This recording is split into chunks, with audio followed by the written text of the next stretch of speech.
जय भीम, नमो बुद्धाय। मैं डॉक्टर ब्रह्मदत्त आप सभी को 14 अप्रैल पर एक संदेश देना चाहता हूँ।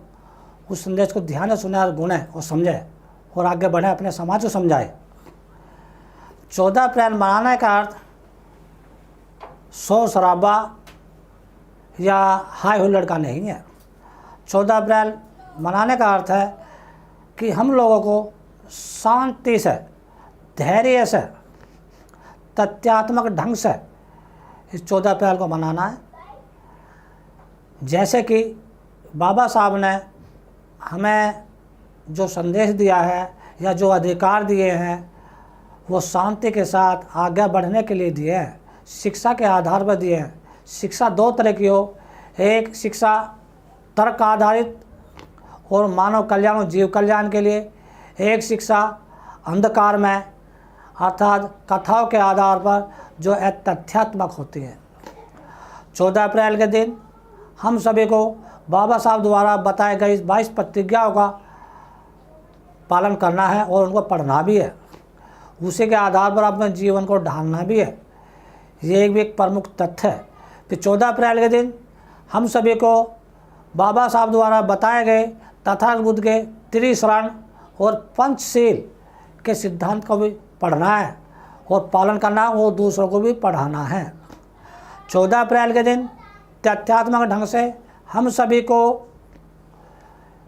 डीजे वगैरह पर नहीं नाचना है या किसी तरह के साउंड प्रदूषण नहीं करना है कि अत्यधिक साउंड होगा तो हमारे पड़ोसियों को दिक्कत होगी। जो हार्ट के पेशेंट है या दिल के मरीज़ हैं या सांस के मरीज़ हैं, उनको काफ़ी दिक्कतों का सामना करना पड़ता है।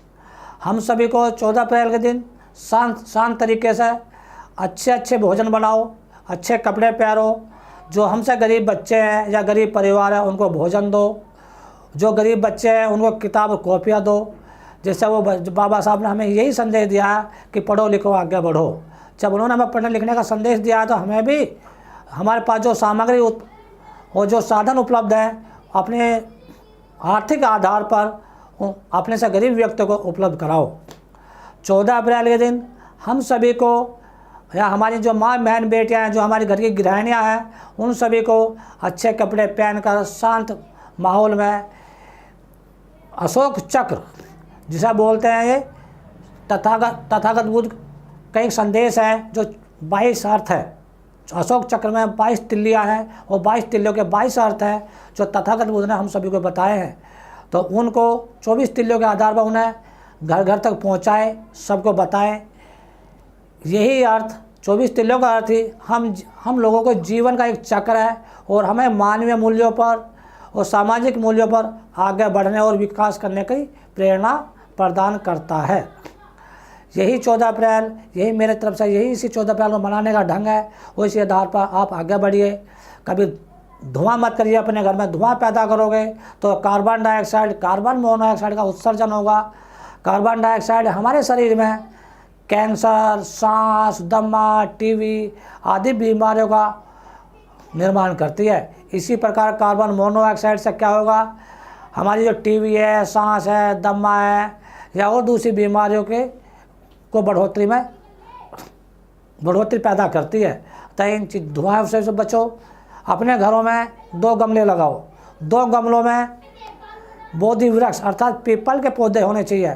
पीपल के पौधे हर वक्त कार्बन डाइऑक्साइड को अवशोषित करते हैं और ऑक्सीजन का उत्सर्जन करते हैं, अर्थात ऑक्सीजन पैदा करते हैं और कार्बन डाइऑक्साइड को खींचते हैं, अपनी तरफ लेते हैं, जिससे कार्बन डाइऑक्साइड किसी भी जीव के शरीर के लिए हानिकारक है और ऑक्सीजन हमारे शरीर के लिए लाभदायक है।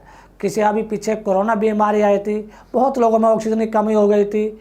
यदि हमारे घरों में या उसमें ऑक्सीजन के पेड़ अच्छे होते तो हम लोगों का स्वास्थ्य अच्छा होता और इतनी मौतें भी नहीं होती जितनी मौतें इस कोरोना के कारण हुई हैं।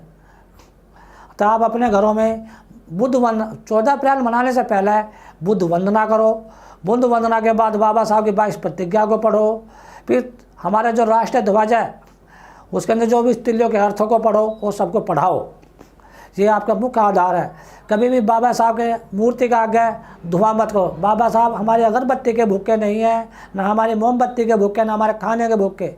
बाबा साहब की चित्र ये हमें ये कहता है चीख चीख कर कि आप मेरे बताए रास्ते पर चलो, जो मैंने आपको शिक्षाएं दी हैं उनके आधार पर आगे बढ़ो, अपने समाज को भी आगे बढ़ाओ, अपने परिवार को आगे बढ़ाओ। जब आपका समाज और आपका परिवार आगे बढ़ेगा तो आपका देश भी स्वतः ही आगे बढ़ जाएगा और विश्व में नंबर 1 होगा। तो हम सभी को बाबा साहब के बताए हुए रास्ते पर चलना है और 14 अप्रैल को मेरे संदेश के अनुसार ही आप आगे बढ़ाएं। जय भीम, नमो बुद्धाय, जय भारत। अगर आप चाहते हैं गरीब हर वंचित इंसान की आवाज आप तक पहुंचे तो हमारे चैनल को सब्सक्राइब करें और बेल आइकन का बटन दबाना ना भूलें। देखते रहिए बहुजन न्यूज।